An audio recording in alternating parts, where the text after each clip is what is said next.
नमस्कार, स्वागत है आपका इंडिया न्यूज 28 में। आइए बात करते हैं उत्तर प्रदेश की कुछ खास खबरों की। वृंदावन में श्री राधा दामोदर मंदिर में अक्षय तृतीया की तैयारी जोरों पर।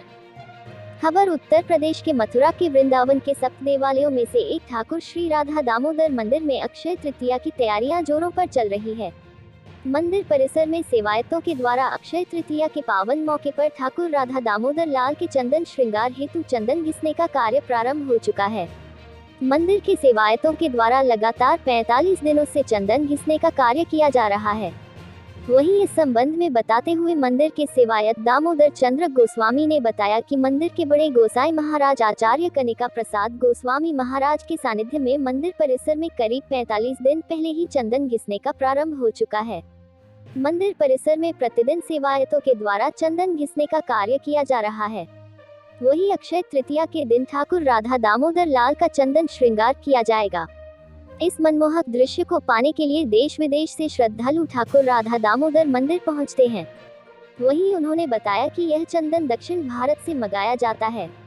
वहीं इस चंदन को और भी ठंडा बनाने हेतु कपूर इत्र आदि जड़ी बूटियों का मिश्रण किया जाता है, जिससे कि ठाकुर राधा दामोदर लाल को गर्मी से राहत मिल सके। मथुरा संवाददाता ब्रिजवीर सिंह जादौन की रिपोर्ट। मंदिर में चंदन सेवा प्रारंभ हो गई है, क्या कहेंगे और कब से प्रारंभ हो जाती है? श्री राधा दामोदर लाल की जय। चंदन यात्रा महोत्सव की जय। आप ब्रज में जानते हैं कि वैशाख मास के शुक्ल पक्ष में और हम तृतीय तिथि में जो अक्षय तृतीया तिथि है उस दिन चंदन यात्रा पूरा ब्रज मनाता है, जिसमें कि राधा दामोदर मंदिर में होली के बाद से पूरे 1.5 से 2 महीने तक प्रातः रोज 8 से 7 घंटे भक्त और गोस्वामीगण रोज चंदन घिसते हैं। उस चंदन को पूरा साथ में करके अक्षय तृतीया वाले दिन भगवान के संपूर्ण शरीर में, अगर हम बात करें ठाकुर जी के मुकुट चंदन का, ठाकुर जी के कंगन चंदन के, ठाकुर जी के पायल चंदन का, ठाकुर जी के माला चंदन का, ठाकुर जी कोई चंदन जिसके साथ चंदन के साथ कपूर, इत्र, गुलाब जल आदि जड़ी बूटियों के साथ उसको शीतल किया जाता है। उस चंदन का लेप ठाकुर जी को लगाया जाता है और उसके साथ भगवान को शीतल एवं सुगंध प्रदान किया जाता है। भगवान का विशेष फूल बंगला किया जाता है और 56 भोग लगता है। देश विदेश के अनेक भक्त आते हैं, चंदन यात्रा ठाकुर जी के चंदन भेष में दर्शन करते हैं और सभी भक्त चंदन यात्रा का दर्शन करके अपने आप को कृतज्ञ करते हैं। महाराज जी, कब से मंदिर में चंदन घिसना प्रारंभ हो जाता है और कहां से चंदन? होली के द्वितीय दिवस से चंदन घिसना का जो उत्सव है वो शुरू हो जाता है और ये उत्सव कम से कम 45 से 50 दिन तक चलता है।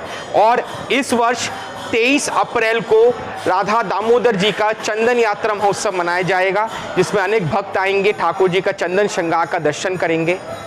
कहाँ से चंदन आता है? ठाकुर जी का, दामोदर जी का जो प्राचीन नियम परंपरा चला आ रहा है वो है दक्षिण भारत से, साउथ इंडिया से, मैसूर से चंदन की लकड़ियों को मंगवाया जाता है और ठाकुर जी का चंदन उसी लकड़ियों से घिसा जाता है। करीब कितने किलो चंदन से कम से कम 20 से 25 किलो चंदन लगता है ठाकुर जी का। ये पूरा दामोदर जी को पूरे उनके अंग में चंदन का लेप हम श्रृंगार कर सके, 20 से 25 किलो चंदन लगता है। चंदन के साथ साथ और क्या क्या किया जाता है? चंदन के साथ साथ हम उसमें कपूर, केसर, गुलाब जल, इत्र आदि जड़ी बूटियों को मिलाते हैं। वो चंदन को शीतल करते हैं, मुलायम करते हैं और भगवान को और सुगंधित और आनंद प्रदान कर सकें।